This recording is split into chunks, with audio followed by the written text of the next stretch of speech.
drive a nail, it's really helpful to understand how a hammer works. If you want to drive a golf ball, it's really helpful to understand how the golf club works. There are a lot of obvious things about the golf club, but one of them that is not so obvious but is important is something called droop. Droop happens when the club is swung, and what happens is this: the shaft actually droops.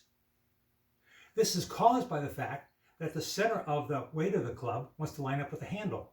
Now it happens very quickly during the swing, but I can show you what it looks like in very slow motion so you can see it. So what I'm going to do is I'm going to hold the club vertical like this, and then I'm going to let go of the head and watch what happens. You can see the club moves over.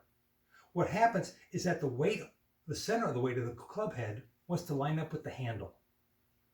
When the club is swung on a diagonal, the center of the weight of the club head wants to line up with the butt of the club, and therefore it droops. When it does, the toe of the club lowers. That can be a problem if you don't anticipate it in setup.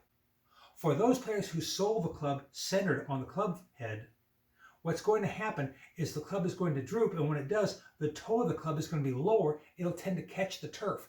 That can open the club face. What we want to do is to anticipate droop, and to do so, we want to sole the club differently. Imagine that your club face is divided in half. What we want to do is to sole the club on the back half of the grooves. So instead of soling the club here, we want to sole it here. When this happens, we're anticipating the droop, and now the club is soled favoring the heel. The toe of the club is slightly up, and when it's swung, the droop will now level out the club head, and the club head will come in level to the turf for a nice golf shot. Now, one note, when you're making a slow chip shot, it's the case that the droop is minimal.